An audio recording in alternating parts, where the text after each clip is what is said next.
નમસ્કાર, આપ જોઈ રહ્યા છો નિર્ભય ન્યૂઝ અને હું છું આપની સાથે રિધિ. ગુજરાતની અંદર જે ગુજરાતના ખેડૂતો છે છેલ્લા લાંબા સમયથી રાહ જોઈને બેઠા હતા કે હવે એમને સહાય પેકેજ ક્યારે મળશે. ગઈકાલે જાહેરાત થઈ ચૂકી છે. 10,000 કરોડ રૂપિયાનું સરકારે જ્યાં રાહત પેકેજ છે તે જાહેર કરી દીધું છે, પરંતુ ખરેખર ખેડૂતો ખુશ છે કે પછી ખેડૂતોને આનાથી વધારે રાહત પેકેજ છે તે મળવું જોઈતું હતું? આ બધી જ બાબતે ચર્ચા કરવી છે. મારી સાથે અત્યારે રાજકોટથી વરિષ્ઠ પત્રકાર જગદીશભાઈ મહેતા જોડાયેલા છે.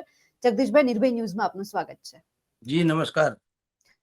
સર, સૌથી પહેલા તો સવાલ એક કે જે 10,000 કરોડ રૂપિયાનું જે રાહત પેકેજ હવે જાહેર કર્યું છે, લાગે છે કે ગુજરાતના ખેડૂતોનું આનાથી ભરણ થઈ જશે? જુઓ બેન, સૌથી પહેલા તો આપણી ડિબેટ શરૂ થાય ત્યારે તમે ઓલા સ્ક્રીન ઉપર મૂકો છો ને કે અહીં વ્યક્ત કરવામાં આવતા જે વિચારો છે એ જે તે ડિબેટિયન એટલે તમારા મારા જેવા છે એના છે, આની યારે અમારે કઈ લેવા દેવા નથી, એવું હું પેલા તમને કહી દઉં કે હું જે વિચાર રજૂ કરું છું, હું મારા વિચાર રજૂ કરું છું, સરકારના નહીં. એટલે આની એવું ન માનું અમે ઘોડી વળી ગયા, અમે ગાય જેવા થઈ ગયા, હવે સરકારના વખાણ કરીએ. મૂળ વાત એવી છે બેન, કૃષિ તજજ્ઞોએ જ્યારે માવઠું પડ્યું ત્યારે જે આંકલન કર્યું કે ભાઈ 56 લાખ કિસાનો છે, 65% પાક જે છે એ રોળાઈ ગયો, તણાઈ ગયો, બરબાદ થઈ ગયો. હવે ઈ 65% હિસાબે એ લોકોએ એમ કીધું કે ભાઈ 10,000 કરોડ રૂપિયાનું નુકસાન થયું છે. આ કૃષિ તજજ્ઞોની, વિપક્ષની નહીં, કૃષિ તજજ્ઞોની વાત કરું કે ભાઈ 10,000 કરોડનું પાકનું નુકસાન થયું. ઈ વાત એની સાચી. અને એને માગણી કરી હતી કે ભાઈ જો 200-500 કે 2-5 હજાર કરોડ રૂપિયાનું જાહેર કરશે તો એનું કાંઈ દળદર ફીટે નહીં. મિનિમમ 10,000 કરોડ તો નુકસાન થયું જ છે. આવું તમામ મીડિયામાં, તમામ દૈનિકોમાં છપાયેલું છે. પાછું આપણી કોઈ વાત નથી, રાઈટ? એટલે હંમેશા એવું બનતું આવ્યું અત્યાર સુધીમાં કે પ્રજાની જે લાગણી હોય એના કરતા બહુ ઓછું જ હંમેશા સરકાર જાહેર કરતી હોય છે. એટલે ઓલા લોકોએ 10,000 કરવું એટલે એમ માનવામાં આવતું હતું કે ભાઈ 2-5 હજાર કરોડનું કદાચ કરે તો કરે એમ, બરાબર? એને બદલે થઈ તો 10,000 કરોડની જાહેરાત તો થઈ, એ તો હકીકત છે. તો પહેલી વાર એવું તો બન્યું કે જે નુકસાનીનું, પાકની નુકસાનીનું કહું છું, ધિરાણ ને ફલાણું ની બધું પછી હું કહું જ છું, મને ખ્યાલ છે, તો કહું કમસે કમ પાકની જે નુકસાની છે એની વાત હતી કે 10,000 કરોડનો પાક, 65% પાક અમારો રોળાઈ ગયો, તો સરકારે 10,000 કરોડ જાહેર કર્યા. ઓકે, હવે બધા શું કે આનું આવે હું 2,000, તમે પેલા એને કે સાંભળો, પેલા આમાં છે ને ઘણી વસ્તુ બેન છે ને આમાં, હા, એમનું શાકમાં આખું કોળું વયું જાય. દરેક ને 2 હેક્ટર જમીન છે કે દરેક ને 25 હેક્ટર છે એવું તો છે જ નહીં. ઘણાને 2 વીઘા હોય, 5 વીઘા હોય. હેક્ટર ની 6.5 6 ની ક્યાં વાત કરો. ઘણા હાવ સામાન્ય નાના માણસો હોય એને મળવા પાત્ર છે. અને કોકને 25 વીઘા, 25 હેક્ટર ને 15 હેક્ટર ને 10 હેક્ટરે હોય કે નહીં. હું તમને દાખલો આપું એટલે સમજે. જયેશભાઈ રાદડિયાને કેટલી જમીન છે હાલો, તો એને હું 48,000 નું આવે, કદાચ આવે. અત્યારે જે 10,000 કરોડ નું જાહેર થયું, મારો પ્રશ્ન બેન એવો છે રિદ્ધિબેન કે પેલા તો 10,000 કરોડ સરકારે જાહેર કર્યું, એનું આપણે ગઈકાલે પણ અનેક ટીવી ચેનલમાં કીધું કે પ્રમાણમાં, અપેક્ષાની દ્રષ્ટિએ જુઓ તો પ્રમાણમાં ઠીક કહેવાય, કારણ કે 10 ની વાત હતી, 10 જાહેર કર્યું. આ એક વાત. હવે એનાથી પૂરું થાય કે ન થાય એ બીજો પ્રશ્ન છે. કારણ શું છે તમને કહું કે પાક નિષ્ફળ ગયો એની સંખ્યા 10,000 કરોડ છે, ટોટલી નહીં. ટોટલીમાં શું હોય છે? બિયારણ, જંતુનાશક દવા, ખાતર, મજૂરી, આ બધું તમે આંકલન કરો તો આંકડો મોટો જ થાય. અને એના માટે જ ખેડૂતોએ છે ને ધિરાણ લીધા હોય બેંકમાંથી. તમને આંકડો આપું રિદ્ધિબેન, 35 લાખ ખેડૂતોએ સહકારી બેંકોમાંથી, નેશનલાઇઝ નહીં, બેંક ઓફ બરોડા અને યુનાઇટેડ એવું નહીં, આ બધી આપણે જે સહકારી મંડળી હોય ને ગામડે, રાજકોટ જિલ્લા ડિસ્ટ્રિક્ટ બેંક ને જુનાગઢ જિલ્લા એના જેવું, એ સહકારી બેંકોમાંથી 35 લાખ ખેડૂતોએ 7% દરે, 7% હોય વ્યાજ, એના દરે ધિરાણ લીધું. અને આખા એન્ટાયર ગુજરાતમાં નેશનલાઇઝ ને સહકારી બે ગણો ને તો 51 લાખ ખેડૂતોએ 1.44 લાખ કરોડ, 1.44 એટલે 1 લાખ કરોડ, 44 લાખ કરોડ એમ, 1.44 લાખ કરોડ રૂપિયાનું ધિરાણ એટલે દેવું, કર્જ લીધું. દરેક ખેડૂતની માથે સરેરાશ તમે ગણો તો પ્રત્યેક ખેડૂત ને માથે 56,000 રૂપિયાનું કર્જ છે અત્યારે. ઓકે. હવે ખેડૂતો શું કે છે કે આ 10,000 કરોડમાં અમારું કાંઈ દળદર ફીટે નહીં. ઓકે, હાલો. અને ખેડૂતો અને કિસાન કોંગ્રેસ, પાલભાઈ આંબલિયા જેવા જે નિષ્ણાંતો છે, એ લોકોની દલીલ શું છે કે ભાઈ આ સરકાર ઉદ્યોગપતિઓના તો દેણા માફ કરે છે, અને એને આંકડા આપ્યા છે. એનો આંકડો થાય છે 79 લાખ કરોડ, એટલે 79 લાખ કરોડ અથવા 90 લાખ કરોડ, 80 લાખ કરોડ, એમ કે ભાઈ 80 લાખ કરોડ તમે આ સરકારે બુદ્ધિપૂર્વક ઉદ્યોગપતિઓના માફ કરી નાખ્યા, તો કિસાનોના કેમ નહીં? નાણામંત્રી નિર્મલા સીતારામન એને બુદ્ધિ વાપરી. એને એમ કીધું અમે માફ નથી કર્યા 1 રૂપિયો, 1 રૂપિયો એમ કે માફ નથી કર્યો. એને જાહેર કર્યું, છાપામાં છે. પણ એને શબ્દ શું વાપર્યો કે અમે રાઇટ ઓફ કર્યા. હવે ઈ શબ્દ ગામડાના માણસોને સમજાય ત્યાં સુધી બધું સત્યાનાશ થઈ જાય. રાઇટ ઓફ એટલે શું છે કે હમણાં આ કઈ પેદા કરે એવું નથી, લગભગ નહીં આવે એમ. એટલે ચોપડે બોલે, પણ માફ જ જેવું થયું ને. તમે લાજ કાઢીને હહરાને ગાળ દો તો માન રાખ્યું ન કહેવાય. એ લાજ કાઢો, ગાળ તો ગાળ હોતી હે. તમે કહો મારા સસરાની મેં લાજ રાખી, મેં ગાળ દીધી ખરી લાજ કાઢીને, પણ વાત તો ઈ થઈ ને. તમે તો આબરૂ રાખો તો જ મોટી વાત છે. એટલે આ સરકારે આમ હહરાને ગાળ દીધી લાજ કાઢીને કે અમે રાઇટ ઓફ કર્યા છે. પણ રાઇટ ઓફ નો અર્થ શું છે? તમે કાંઈ ની સંપત્તિ જપ્ત નથી કરી લેતા. હાલો, રાઇટ ઓફ શું કામ કર્યા? ઉદ્યોગપતિની પાસે કારખાના છે, મકાન છે, ગાડી બંગલા જે હોય તમે જપ્ત હોનું ગેનું કાં લઈ લ્યો ને ભાઈ. રાઇટ ઓફ શું કામ? રાઇટ ઓફ એટલે ખાલી તમને મને કેવા હતું કે આ પૈસા ઉભા છે, પણ આવવાના તો નથી જ, સમજી લ્યો.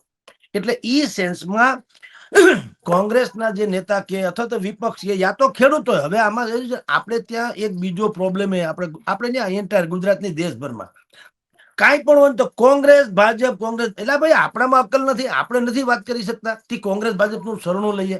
હા, એને મુદ્દા, એ લોકો પક્ષવાળા છે, બુદ્ધિશાળી છે, થોડાક એ સર્ચ કરતા હોય આરટીઆઈ દ્વારા કે ગમે તે રીતે, એટલે એ ફિગર બિગર લઈ આવી હકીકત છે.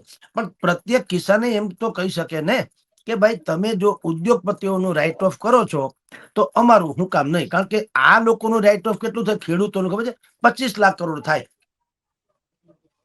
ખેડૂતોના દેવા જે છે બધું થઈને, જો એક તો આમ આંકડો આવ્યો તો તમે દેણું, કર્જ, અત્યારે પાકમાં નુકસાની, બધું જો સરવાળો કરો તો 93,000 કરોડ રૂપિયા થાય એવું પાલભાઈ આંબલિયાએ ગઈકાલ. હવે આ આંકડાબાજી જે છે ને બેન રિદ્ધિબેન, એ તમને કહી દઉં, એમાં બહુ તફાવતો આવ્યા જ કરવાના. જેની દ્રષ્ટિકોણથી તમે અડધો ગ્લાસ ખાલી અડધો ભરેલો, આવું છે. બે સાચા, અડધો ખાલી છે ને અડધો ભરે, તમે જે કહો તે. એમ દરેક પોતપોતાની રીતે આંકડા જ્યાં ત્યાંથી મગાવીને કે છે. પણ એ આંકડાબાજીમાં ન જાઓ. હું તો સીધી વાત કરીએ આપણે કે જો ખેડૂતો અને ઉદ્યોગપતિઓનું તમે માફ કરી શકતા હો તો સંભવ હોય તો ખેડૂતોને માફ કરો, એવું કિસાનોની માગણી છે. રાઈટ?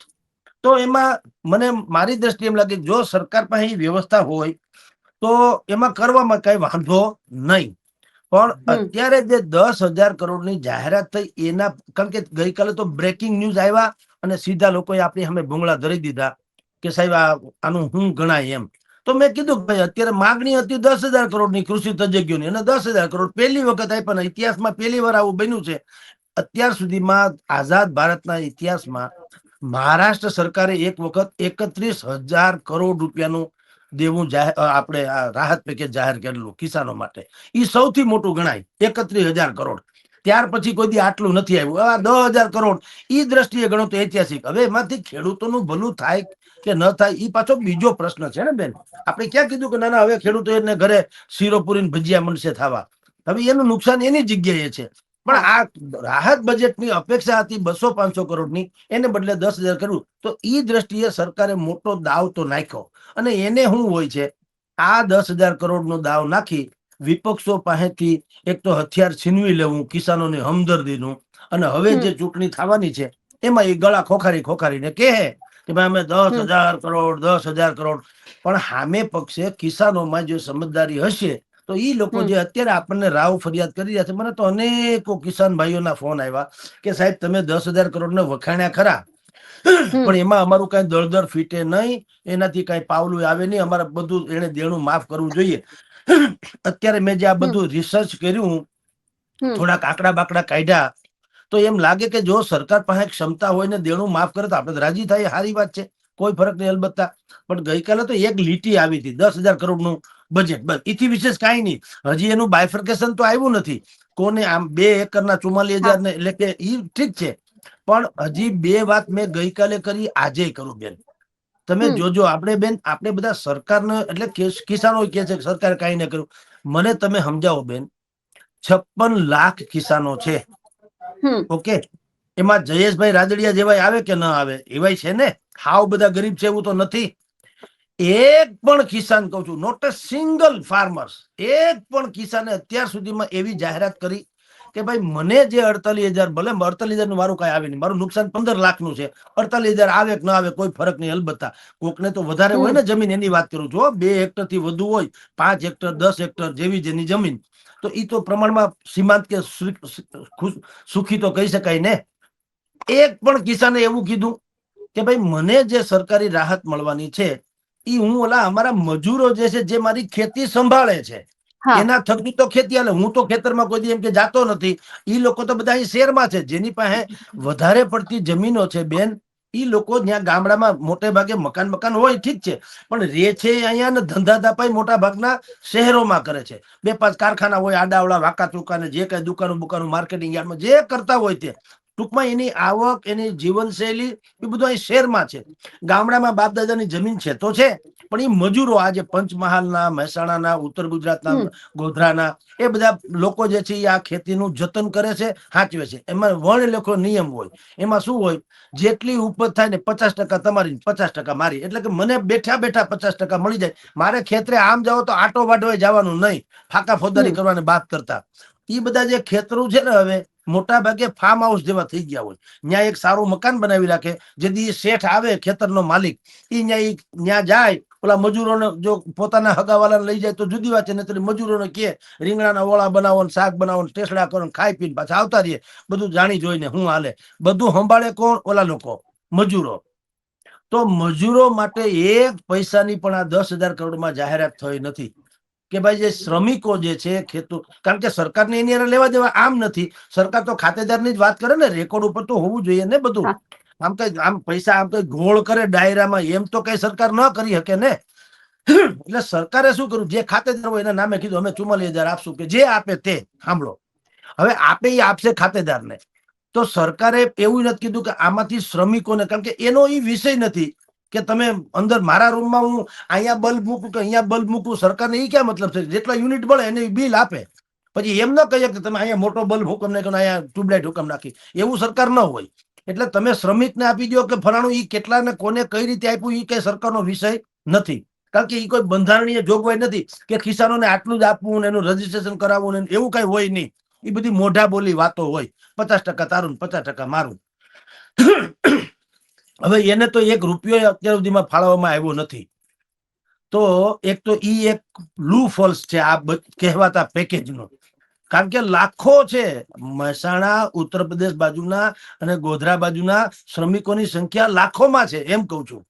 તો ઈ લાખો ઈ શ્રમિકોનું શું, એનું હજી સુધી કાંઈ નથી. કારણ કે શ્રમિકો અહીંયા મતદાર ન હોય તો સરકારને તો પાછું બીજી વાત હોય ને કે મતદાર કોણ છે. હવે આ લોકો શ્રમિકો છે, તો ન્યા હોય તો ન્યાના મતદાર હોય તો એ દેખતે હે, અહીંયા કઈ લેવા કે દેવા. એટલે એક તો શ્રમિકોનું પેલા તો કાંઈ નથી જાહેર કર્યું, આ એક વાત. બીજી માથાકૂટ જે છે ઈથી વધારે છે કે ખાલી મગફળી નથી તણાઈ ગઈ, પાલો એટલે મગફળીના પાંદડા, ઈ છે ને, પાલો એટલે ચારણ, ચરિયાણ પશુઓ માટેનો. હવે ઈ એક મગફળી તણાઈ ગઈ તો પાલો તણાઈ ગયો હોય. તો હવે મને કહો, સૌથી વધુ કિસાનો જેની પાસે ભેંસ, બળદ, ગાય હોય ને, ઈ આ માંડવીના ડાખણા કહેવાય. એ ડાખણાના પોતે પોતાના જ્યાં વિસ્તાર હોય ત્યાં એ રાખી મૂકતા હોય, ખેતરમાં મેળો કરીને રાખે, કે ઘરમાં રાખે, કે વાડામાં રાખે, કે એના જ્યાં હોય ત્યાં. હવે એ પાલો બળી ગયો તો પશુઓને શું ખવડાવવું? મોટા ભાગનો ડખો ઈ છે. અને મને હમણાં કિસાનોનો ફોન, આપણે તો બેન લાઈવ હોઈએ છીએ ને કિસાનો હારે, તો આપણે સીધો સંપર્ક છે, બધા સેંકડો લોકો ફોન કરતા હોય. મને એક ભાઈએ ફોન કર્યો કે સાહેબ પાલો તણાઈ ગયો ને, તમને ખબર નહીં કેવી હારાકીરી મચે છે અત્યારે ગામડામાં. શું થયું? ઈ કે જે ભેંસ 80,000 રૂપિયા કે લાખ રૂપિયાની હોય કિંમતની, ઈ 40-50 માં માગે અને વેચાઈ રહી છે. સાચવવી કેમ એમ, જે લોકોને વધારે પડતી ભેંસું હોય તો હવે બધો પાલો તણાઈ ગયો તો કરવું શું? એટલે જે દોવા ન દેતી હોય ને એવી ભેહુંને વેચી નાખે પાછા. એમાંય પાછી એવી તો વ્યવસ્થા ખરી દોવા દેતી હોય એને નહીં વેચવાની, પણ જે પાકડું છે, પાકડું એટલે દોવા ન દે ઈ વહુકી હા ગયેલી અથવા તો હાવ એને આ લોકો વેચી નાખે કે ભાઈ આલ્યો લઈ જાવ. તો ઈ કે એને ભાવ તો પાછા આવા હોય લાખ રૂપિયા જેવા, પણ ઈ કે હમ 40-50 માં વેચાઈ રહી છે. હવે આ એક હમ નવો મુદ્દો પણ છે, વિચારવા જેવો છે. કારણ કે જે લોકો 40-50 માં લઈ જાય ઈ શું કામ લઈ જતા હોય, આપણે એમાં કઈ સમજવાની જરૂર તો છે નહીં. કારણ કે દોવા નથી છતાં કોઈ 50,000 પછી તો કાપીને ખાઈ જવાના, કોક ને બીજાને વેચી મારવાના. તો પશુધન એ નાબૂદ થવાનું છે. આ બહુ મોટો ખરેખર તો કરુણ મુદ્દો પણ છે. એટલે આમ જે આખું પેકેજ 10,000 કરોડનું જાહેર થયું બેન, એમાં બે પ્રકારના લૂપ. એક પેકેજની ફિગરની દ્રષ્ટિએ સરકાર ભલે કોલર ઊંચા કરે, પણ આ બે લૂફોલ્સ જે શ્રમિકોનો અને પશુઓનો ઈ પણ હમ ડખો છે. અને એમાં એક વાત શું છે, જેમ અમારે ત્યાં અહીંયા એક ભાઈ કુંભાણી કરીને એક ખોડલ ગામના ટ્રસ્ટી છે, દિનેશભાઈ કુંભાણી. હા એને શું કર્યું, ઉદ્યોગપતિ પણ છે. એને પોતાને માત્ર જુનાગઢ જિલ્લાના 4 ગામડા એના વતનની આસપાસના છે, ઈ ગામડામાં એને હેક્ટર દીઠ 11,000 રૂપિયાની સહાય એને જાહેર કરી, 4 ગામડા પૂરતી. કે ભાઈ હમ જેટલા હેક્ટર, પછી એમાં મર્યાદા નહીં, 2 હેક્ટર એમની 25 હેક્ટર હોય તો એને ગુણ્યા 11,000 એમ, અને 1 હેક્ટર હા હોય તો 11,000, બધાને 11,000 રૂપિયા લેકે ઈ ભાઈ દિનેશભાઈ કુંભાણીએ જાહેરાત કરી કે ભાઈ આલો અમારા તરફથી. તો સારામાં તો હું તો એમ માનું કે આ દિનેશભાઈએ જે પહેલ કરીને બીજા ઉદ્યોગપતિઓ જે છે એને આને અનુસરવું જોઈએ, કે જેણે ભગવાને ક્યાંક દીધું છે 5 રૂપિયા, તો અત્યારે આ મોકો છે કે ગરીબ માણસો, શ્રમિકો, નાના ખેડૂતો એને દેવું જોઈએ. પણ આજ સુધીમાં બેન એક પણ કિસાને કમસે કમ જાહેરાત તો નથી જ કરી કે ભાઈ મારા પૈસા જે સરકારમાંથી રાહતના આવવાના છે ઈ હું અમારા શ્રમિક જે છે એને હું આપી દઈશ. એટલે આ એક પ્રોબ્લેમ છે. બાકી બધું ઠીક છે. હવે જાહેરાત થઈ છે 10,000 કરોડની, કોને કેટલી ક્યારે કઈ રીતે આપવાની એનું બાયફર્કેશન હજી આવ્યું નથી. 6 જિલ્લા જે સૌરાષ્ટ્રના છે, હમ દરિયાકાંઠાના, જામનગર, ભાવનગર, સૂત્રાપાડા વગેરે, એ દરિયાકાંઠામાં સરકારની પરિભાષા પ્રમાણે 100% નુકસાન થયું. એટલે એને સર્વે કરવાનું માંડી વાળેલું કે આમાં સર્વેની જરૂર નથી, વાત થઈ ગઈ પૂરી એમ. તો હવે હમ એને તો 100% નુકસાન છે, તો 100% મળવું જોઈએ ને. જેટલું એને નુકસાન થયું એટલું એને ભરપાઈ કરે, એને 100% હા કહેવાય. એટલે હવે કેટલું મળે જયારે આપવાની શરૂઆત થાય ત્યારે, કારણ કે આ અત્યારે જાહેરાત થઈ છે, આને અમલમાં આવતા બહુ વાર લાગે. તમારા 7-12 દાખલા ને ફલાણું ઢીકણું 50 ધક્કા હા ખાવ ત્યારે તમારો મેળ પડે ને. એમાં એટલી બધી ક્વેરી કાઢે આ લોકો, તંત્ર વાહકો, કે ઘણી વખત માણસ એમ થાય કે ગોળ્યું હવે ભાઈ કેટલુંક વખત. કારણ કે ગામડેથી તમારે તાલુકા કક્ષાએ કે ક્યાંક આવવાનું થાય, 1 વાર આવે, 2 વાર આવે, 10 વખત વારો સાહેબ નથી ને ફલાણા સાહેબ મિટિંગમાં છે, આજ સાહેબ ને ફલાણું છે, એવું બધું બહુ હોય. એટલે અડધા હમ પડધા તો એમ કંટાળે ભાઈ ગોળ્યા જ આવા જેવું નથી જોતું. અને બાકી જેના હાથમાં એના મોંમાં એના જેવું થાય. એટલે ખરેખર તો આ જે પેકેજ છે બેન, એનું કઈ રીતે અમલવારી છે ને એ સરકારે જાહેર કરવું જોઈએ, કે આ રીતે લોકોને બિલકુલ મળી તો જવાના ને 100 દિવસે. જેમ પ્રધાનમંત્રી કિસાન સન્માન યોજનાનો હપ્તો જેમ દરેક ખાતેદારના ખાતામાં આવી જાય છે, એમ સરકારે જાહેર કરવું જોઈએ કે આ તારીખે આ ખેડૂતો ખાતેદારો છે એના ખાતામાં આટલા રૂપિયા આવી જશે. રેકોર્ડ તો બધો છે જ, પણ હા નથી જાહેર કરવું એટલે ગૂંચવાડો વધુ છે. કોણ કોને કેટલું આપશે એ ખબર નથી. આવી સ્થિતિ છે. જી બેન. સવાલ એ પણ છે કે જ્યાં સુધી નતું થતું ત્યારે હવે કોંગ્રેસ લડાયક મૂડમાં આવી હતી, જ્યાં ક્યારે અત્યાર સુધી એટલું બધું તો મુદ્દે લડ્યું જ નતું. હવે અમરેલીની અંદરથી પ્રતાપ દુધા છે, પરેશ ધાનાણી છે, પોતાની રીતે લડે છે. ગીર સોમનાથમાંથી શરૂ કરી દ્વારકા સુધીની યાત્રા છે આ કોંગ્રેસના બીજા નેતાઓએ કાઢી. એક પક્ષ, બે ફાંટા, અને ખેડૂતો માટે બધા જ લડે છે. બેન સાચું કહું, કોઈ ખેડૂત માટે લડતું નથી. હવે પોતાના માટે લડે છે. તો ખેડૂત માટે લડતું હોય, આની પેલાથી 2-4 દિવસ પહેલા હું તમામ ટીવી ચેનલમાં હતો, મેં એમ કીધેલું કે ભલે અહીંયા ભારતીય જનતા પાર્ટીની સરકાર છે, એમાં વાંધો નહીં ગુજરાતમાં, પણ અહીંયા આવ્યા હતા કેજરીવાલ ને ભગવત માન ને બધા સુરેન્દ્રનગરના સુદામડામાં બહુ મોટી કિસાન પંચાયત કરી. બહુ મોટી કિસાન પંચાયત થઈ ખરી, કિસાનો આવ્યા, પણ એક પાવલું પરખાયું તો બધા મને હું પાછા કોમેન્ટ કરી કે તમે તો બેવકૂફ લોકો છો, એ શું કામ આપે સરકાર. અરે ભાઈ છોડો, હું તમને વાત કરવા માંગુ તો તમે સમજો. આપણે હા કોકના ઘરે ચા પાણી પીવા જે છોકરાના હાથમાં 10 રૂપિયા નથી આપતા, તે આપડા 10 રૂપિયાથી ઘર હાલે છે. આપડા 10 રૂપિયાથી ઘર હાલવાનું નથી. છોકરાએ કઈ પેલી વાર 10 રૂપિયા ભેળા એવું નથી ને. મેં કઈ ઉપકાર, એક શિષ્ટાચાર છે ને, બાળકને 10 રૂપિયા આપો રાજી થાય ને, થોડુંક ઠીક લાગે વડીલપણું. તો મેં બે વસ્તુ કીધેલી, એક ઈ વાત કરી, બીજું કે ભાઈ કોકના ઘરે માઠો પ્રસંગ બને તો ગામમાં અમારે એવી સિસ્ટમ છે કે બધા જે બેસવા આવે ને ખરખરો કરવા, એ બધા આમ ઓહરીમાં બેઠા હોય, ઓસરીમાં. હવે ઓહરીમાં બેહે એટલે વચમાં થાળી રાખે, થાળીમાં બીડી પણ હોય, સુડી હોય, સોપારી હોય, માણેકચંદ હોય તો ઈ હોય ને જે તમાકુ હોય બધું પડ્યું હોય ટૂંકમાં. એ સારું નથી પણ પડ્યું તો હોય, બધા પીવે છે એટલે. ઈ થાળી આમ ફરે, જેને જે ઈ ફરે એટલે કોઈ બીડી પીવા હાટું ના આવ્યા હોય, પણ ઈ બાને 10 રૂપિયા ત્યાં મૂકે. નવો માણસ જે હા. ખરખરો કરવા આવે ને એ 10 રૂપિયા મૂકે ને પછી કઈ ખાવું પીવું હોપારી ખાઈ ને કઈ નહીં, પણ એ થાળી બુદ્ધિપૂર્વક હોય. એમાં બીડી આરે સંબંધ નથી, તમાકુ આરે સંબંધ નથી, સુડી આરે સંબંધ, હોપારી આરે સંબંધ નથી, પણ આમ હોય એટલે થાળી ફરતી રહીએ. નવો માણસ આવી 10 રૂપિયા નાખે, એ શું કામ નાખે? ભાઈ જેના ઘરે આ માઠો પ્રસંગ બન્યો છે, કમસે કમ ઈ ન કરે નારાયણ ને, ઈ બિચારા ગરીબ પણ હોય ધારો કે, તો એના નિકટના સંબંધિતો એના માઠા પ્રસંગ છે એટલે રોકાવાના છે, તો એના રોટલા પાણીનું શું? એટલે આ જો થાળી ફરે ને 500-1000 રૂપિયા થાય તો દાણો દૂણી લઈને કમસે કમ ઈ લોકોના ટાણા તો નીકળે. આવી એક વ્યવસ્થાના ભાગરૂપે ઈ થાળી ફરતી હોય. એમ મેં જે તે સમયે કીધેલું કે ભાઈ સુરેન્દ્રનગરમાં તમે ન્યાથી ચાર્ટર્ડ પ્લેન કરીને ભગવત માન ને કેજરીવાલ ને બધા આવ્યા. પંજાબ તો સમૃદ્ધમાં સમૃદ્ધ રાજ્ય છે ને, હરિયાણા, પંજાબ ને ગુજરાત ના બધા સમૃદ્ધ રાજ્યોમાં ગણાય. તો ભગવત માન આવ્યા, કેજરીવાલ આવ્યા, ગોપાલ ઇટાલિયા હતા, ઈસુદાન હતા, પ્રવીણ રામ હતા. આ બધા પ્રવીણ ભલે રામ નહીં. આ પ્રવીણ રામ તો જેલમાં છે, ઓલા ભાઈ રબારી સાગરભાઈ, આ બધા લોકોએ ભાષણ કુષણ કર્યું, સરકાર ઉપર માછલા ધોયા. ઓકે, વિરોધ પક્ષ છે ભલે ધુએ, પણ જેમ મેં તમને કીધું છોકરાના હાથમાં 10 રૂપિયા આપીએ એમ તમે લોકોએ 200-500 કરોડ જાહેર કર્યા હો તો કે ભાઈ આ અમારા સરકારને આપવાનું, એમને કિસાનોને. ભાઈ સરકાર એની રીતે પેકેજ જાહેર કરવાની જ્યારે કરે ત્યારે, પણ અમારા તરફથી ફૂલ ને ફૂલની પાકડી, કારણ કે અમે અહીંયા આવ્યા છીએ, સમૃદ્ધ રાજ્ય છે. અને અહીંયા ભૂકંપ જેવું જ થયું ને, આપણે કચ્છમાં ભૂકંપ થયો, દુનિયાભરમાંથી રાહત નથી આવી. કોઈએ એમ કીધું કે ભાઈ ગુજરાતનું છે ગુજરાત જાણે, એવું ન હોય ને. ભૂકંપ હતો તો દુનિયાભરમાંથી કોઈ દેશાવરના સીમાડા કોઈને નડ્યા નહીં. તો બધાય રાજ્યોએ, બધાય દેશો, દુનિયામાંથી પણ સહાય આવી હતી. તો આ તો ભૂકંપ જેવું તો છે. કોઈ પણ કિસાનોને પૂછો કે આ વર્ષે હું, તો આનાથી બીજો ભૂકંપ કેવો હોય કે તમારી તમામ કમાણી તણાઈ ગઈ, તો એ ભૂકંપની માસીનો છોકરો.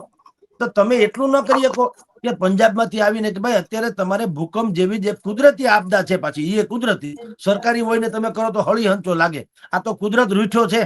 તો એમ માનવતાના નામે એમ કીધું કે ભાઈ અમારા તરફથી ફૂલ ને ફૂલની પાકડી, 100-200 કરોડ રૂપિયા અમે આપીએ, સરકાર જે જાહેર કરે તે એમાં 200 કરોડ અમારા. તો હું વાંધો એમ કયો.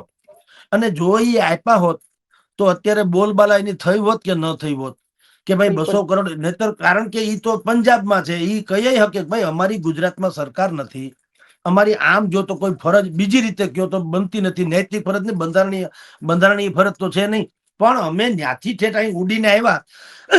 અને તમે આવ્યા તોય કઈ અમારી ઉપર ઉપકાર કરવા તો આવ્યા નથી. તમારી ધ્યાન તો જેમ હુથારનું મન બાવળીએ એમ તમારે અમારો મતનો પાક તો લણવો છે કે નથી લણવો.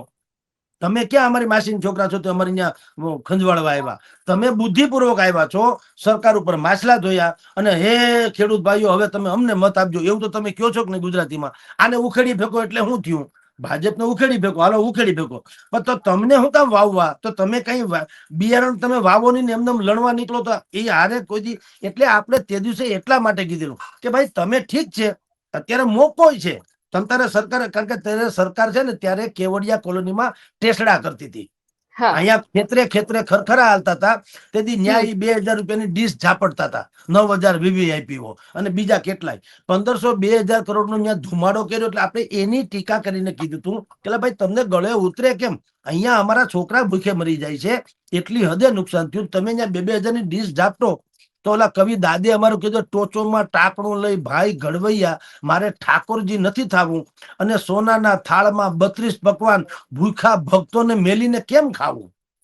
અહીંયા અમારા દરવાજે બધા ભૂખા હોય, તમે મને અનકોટ ધરો તો ભગવાન સ્વયં કે કવિ દાદ આપણા બહુ મહાન કવિ થઈ ગયા, એને કીધું. એની જેમ જ મેં કીધું કે ભાઈ અહીંયા અમારા છોકરા ભૂખે મરે છે, અમારા એટલે કિસાનોના. તો તમે ત્યાં 2-2000 કરોડ રૂપિયાની 2-2000 કરોડ વાપરો છો ને તમે 9-9000 વીઆઈપીઓ જે છે એ થાળી ઝાપટો, તમને શરમ ના આવે? તમારે અહીંયા પૈસા દઈ દેવા જોઈએ ને, 2000 કરોડ વધારે મળે ને. એ કેન્સલ કર્યો હોત કાર્યક્રમ તો ત્યાં ક્યાં કોઈ રાષ્ટ્રીય પર્વ હતું? એ એકતાનો કાર્યક્રમ કર્યો, કોણ એક થઈ ગયું મને કયો? હાલો ભાજપ એક નથી. હામાં કૂતરા મીંદડાની જેમ હવ ઝઘડે છે, છાપામાં આવે છે. ભાજપ એક નથી, ભાજપ કોંગ્રેસ એક નથી, કોંગ્રેસ આમ આદમી એક નથી, હિન્દુ મુસ્લિમ એક નથી, મુસ્લિમ ક્રિશ્ચન એક નથી, ક્રિશ્ચન શીખ એક નથી. હજી એનો ડખો તો છે બધો. વંદે માતરમ માં ડખો ન કાઢ્યો. આજે આવ્યું કે નહીં કે વંદે માતરમ જે છે એના અમુક શબ્દો નીચેનો પાર્ટ હતો, એમાં માં ભગવતીનું વર્ણન હતું, નહેરુજીએ કઢાવી નાખ્યું કારણ કે મુસલમાન ખરાબ આવશે એવું વડાપ્રધાને કીધું, મેં તો નથી કીધું. તો ટૂંકમાં તમે હજી આ એકતાની વાત કરો છો ને વળી પાછો આવો ડખો કાઢો એટલે ઓર વેરાંતરા થાય કે નહીં. તો ટૂંકમાં એકતાનું એટલે મેં કીધું ભાઈ તમે એ ડીંડક મૂકો, એકતા બેકતાનું ખોટું 2000 કરોડનો ધુમાડો કરવામાં. અહીંયા ગરીબ માણસોના ઘરે ખેતરે આગ લાગી છે, ત્યાં 2000 કરોડ વધુ બાળો. હવે આમાં જરાય ખોટું હોય કે મારા શબ્દો એને ન ગમે, પણ શબ્દોની અરે ક્યાં મતલબ છે ભલા માણસ? મારી વાતને તમે સમજો ને. શબ્દો તમને નથી ગમતા તો તમને તો શું છે, આ લોકોને કેવું છે કે તમે અંદર ભલે લોખંડ હોય, માથે મખમલનું મોજું પહેરાવીને અમને ફેરવો. એમ કેમ હાલે ભલા માણસ? જે છે એ તો કેવું કે નહીં. તમે સમજો, તમે મરચાની બરણી હોય એની ઉપર લખી નાખો શાક અરે તો મીઠું થોડું થઈ જાય, ગળ્યું મરચું ગળ્યું થાય. તમે માથે લખી નાખો એનો શું મતલબ? જે છે એ છે. તો અમે વાત તો સાચી કરી હતી એટલે મેં ત્યારે સરકારની પણ ટીકા કરી અને આમ આદમીની ટીકા કરી. ભાઈ તમે 200-500 કરોડ અહીંયા નાખો, અમારી અહીંયા આફત આવી છે અને તમારે પાછો અહીંયા મતનો પાક તો લણવો છે. પણ આ લોકોની સોશિયલ ટીમ બધા અત્યારે તો એવું થઈ ગયું બેન, બધાની સોશિયલ ટીમ એટલી બધી એક્ટિવ હોય છે. એ જગદીશભાઈ પાપી થઈ ગયા, જગદીશભાઈ પૈસા ખાઈ ગયા, બરોબર, એ પતી ગયો, એ ડખો પૂરો થયો. એવી રીતે મેં કોંગ્રેસનું કર્યું કે ભાઈ કોંગ્રેસ વાળા ખેડૂત આક્રોશ રેલી કાઢે છે. જે પ્રશ્ન તમે કર્યો, તમને અધિકાર છે વિપક્ષ તરીકે આક્રોશ રેલી કાઢવાનો, પણ આક્રોશમાં તમે કઈક વરહો તો ખરા. કર્ણાટકમાં તમારી સરકાર છે કે નહીં? તો છે. અને કર્ણાટકમાં સરકાર બચાવી હતી, છાપામાં આવેલી વાત છે, ખટારા ભરીને પૈસા તમને મળ્યા હતા, 4 વર્ષ પૈસાની હેરાફેરી થતી હતી. તો તમારે તમારા હું કઈ ભાજપ પવિત્ર છે એમ નથી કહેતો, બધા લોકોને તમારે ધારાસભ્ય ખરીદવા હોય તો તમને કેમ કાવડિયા મળી જાય છે? અને આ ખેડૂતોને દેવા કે શ્રમિકોને દેવા કે પગાર જે ફિક્સ પગારદારો છે એના પગાર વધારવા, તો એમાં તમારી પાસે પાવલું નથી. અહીંયા કેવડિયા કોલોનીમાં ડોમ કરવા તો તમારે 2000 કરોડ રૂપિયાના ન્યા તમને વગર ટેન્ડરે બધું થઈ ગયું. તમે જુઓ એનું આખું રીલ તમે જુઓ ને, અહીંયા જે એકતા પરિષદ જે થઈ કેવડિયા કોલોનીમાં, તમે એનું આખું ગૂગલમાં સર્ચ કરીને જુઓ કાર્યક્રમ, તો તમે ફિલ્મમાં ન હોય એવા દ્રશ્યો જોવા મળ્યા. તો આવડા મોટા સેટ તમે ઉભા કરો પછી તો પાછા બરબાદ થઈ ગયા. તમે મોરલા દોર્યા હોય એના માની લો 5-10 હજાર રૂપિયાનો એક મોરલો થયો, પછી મોરલાને શું કરવું? એ તો પુઠ્ઠાનો છે, એ તમારે તોડી જ નાખવાનો રહ્યો ને. તો આનો મતલબ હું મને કયો? તો એના કરતા કોકના અહીંયા ગળે ગયું હોત તો પૈસા એના ઉભા રહેત ને. અને મેં એમ કીધું કે સરકારે જો એ 2000 કરોડ ઓલો ડીંડક બંધ કરી અને 2000 કરોડ ફાળવ્યા હોત તો અત્યારે મતની ભીખે માગવી ન પડત ને, ગૌરવપૂર્વક કહી શકત ને કે ભાઈ અમારે કાર્યક્રમ રદ કર્યો છે કારણ કે અત્યારે માઠો છે. એટલે એ 2000 કરોડ. અને મેં એવું ઉદાહરણ આપ્યું હતું બેન કે મારા ઘરે ધારો કે સારો પ્રસંગ છે, કોઈ પણ લગ્ન પ્રસંગ કોઈ પણ, અને બાજુમાં કોઈ માઠો પ્રસંગ બને તો આપણે આપણા ઘરે ડીજે વગાડતો બંધ નથી કરી દેતા? ભાઈ આપણે બંધ કરો કારણ કે બાજુ એ એક માનવતાનો, નતર એનો અધિકાર તો મારો છે. ભાઈ મારા ઘરે તો સારો પ્રસંગ છે ને, હું તો ડિસ્કો કરીશ. ને ઓલા લોકો કદાચ બીજી રીતે વાંધો લઈ ન શકે જો બીજી રીતે વિચારીએ તો, પણ એક માનવતાના નામે ભાઈ ને એને ઘરે માઠો પ્રસંગ છે, આપણે ડીજે બંધ કરો. એમ મેં કીધેલું કે ભાઈ અહીંયા અમારે ત્યાં માઠો પ્રસંગ છે, તમે આ ડીંડક તમારું જે એકતાનું જે ડખો છે કેવડિયા કોલોનીનો બંધ કરો. એ કોઈ રાષ્ટ્રીય પર્વ નથી કે 15મી ઓગસ્ટ કે 26મી જાન્યુઆરીની જેમ કરવું જ પડે. હવે સરકારને આ ગોઠતું નથી એટલે સરકાર કે તમે બહુ બધું ભયંકર બોલો છો. એટલે ભયંકર કે સાચું? એટલે હવે ઈ એનો વિષય છે. એટલે મેં ટૂંકમાં ભાજપની તો આલોચના કરી અને પાછી સુજાવે કીધો ને, આ ખાલી આલોચના ગોપાલ ઇટાલિયન જેમ કરીને બેહી નથી ગયો.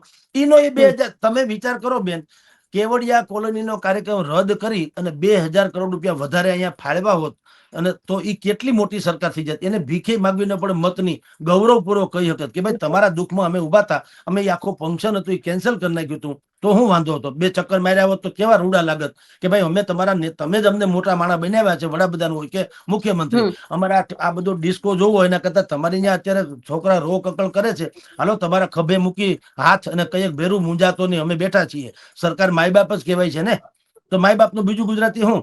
તો અમુક લોકોએ આલોચના કરી કે જગદીશભાઈ જે કઈ ડિબેટ કરે છે ડાયરા જેવી હોય છે. ડાયરા જેવી નહીં, ભાયડા જેવી છે. આ તમને ગમે કે ન ગમે, વાત કડવી પણ સાચી છે. તમને ડાયરો, અમારી ભાષા તો અમારી જે હોય એ જ બોલું ને. તમે દક્ષિણમાં જાઓ તો એ ઊંડું એની ભાષા હોય, તમિલનાડુમાં નથી બોલતા.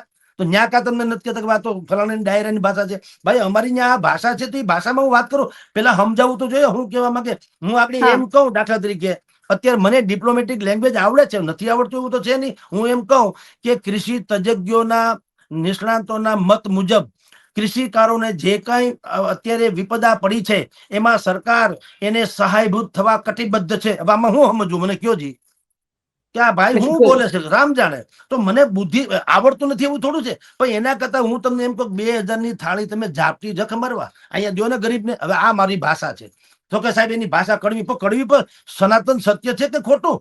અને ગાળ ભેળ તો છે નહીં, પણ તમને ચૂમે છે. હું તમે એમ કહો છો કોથળામાં પાંચેરી રાખો, અમારી આબરૂ કાઢો માં, તો એવું ના હાલે ભાઈ. અમારે ક્યાં તમારા રોટલા ઉપર નભવું છે? તમારે ઈ તમારા કલબલિયા વગાડવા વાળા જે કેવું ઈ કે, તો શું કે ગોપાલ પાસેથી પૈસા ખાઈ ગયા, કારણ કે કોંગ્રેસ પાસેથી પૈસા ખાઈ ગયા. હવે પાછા કરુણા જુઓ મજા સોશિયલ મીડિયામાં. હું જો ભાજપનું થોડું સારું બોલો ને, જગદીશભાઈ ભાજપના એજન્ટ છે, તો પાછું 1 સેકન્ડમાં ભાજપનો એજન્ટ થઈ જાઉં, એક જ સેકન્ડમાં. કાલ હું પાછો ભયંકર કોંગ્રેસનો હોઉં અથવા તો વિપક્ષનો હોઉં કે આમ આદમીનો. એટલે હું તો તમામ પક્ષનો થઈ જાઉં છું વારંવાર. એટલે એ બધી છે ને આ સોશિયલ મીડિયાની દુનિયા છે. આજે તમને વખાણે, કાલે તમારી ટીકા કરે. મેં ગઈકાલે બિલકુલ. હજી આપણું જે 10,000 કરોડનું થયું, એક જ લીટી આવી હતી, 10,000 કરોડનું બજેટ જાહેર કર્યું, બીજું કાંઈ નહીં, બાયફર્કેશન નહીં. એટલે મને તાત્કાલિક લોકો આવ્યા કે સાહેબ આ 10,000 કરોડનું તમે શું કહો? તો મેં કીધું ભાઈ માગણી હતી 10,000 કરોડની અને આપ્યું છે તો કમસે કમ સંતોષકારક તો કહેવાય. 200-500 તો ઓછું કહેવાતો, પણ અત્યારે જે આપ્યું એ ઠીક કહેવાય. ત્યાં તો બધે હુર કરીને બધા મને ક્લિપિંગ, મારી પાસે ટાઈમ નથી જોવાનો, પણ મિત્રો મને મોકલે, સાહેબ જુઓ તમારી વિરુદ્ધમાં આવ્યું છે, તમે ભાજપના એજન્ટ છો. એ હો તમતારે એ તો તમે તો ગમે એ કયો યાર, તો એનું કઈ થોડું મરી જાય. એટલે આ બધી દુનિયા છે. સરવાળે moral of the story is કે 10,000 કરોડનું જે જાહેર બેન કર્યું છે એ ઉદ્યોગપતિઓની જે વાત કરે છે, કિસાનો, અત્યારે મને બધી વિગતો લોકોએ મોકલી. તો સરકારે હજી મોટું મન રાખીને ઉદ્યોગપતિ રાઇટ ઓફ શબ્દ વાપરો, જો ઇંગ્લિશ શબ્દ બુદ્ધિપૂર્વક. આજે ડિપ્લોમેટિક લેંગ્વેજ તો ને એ આ છે કે ભાઈ અમે માફ નથી કર્યા, રાઇટ ઓફ કર્યા છે. એટલે પણ કાકા ગુજરાતી તો એને આવવાના નથી.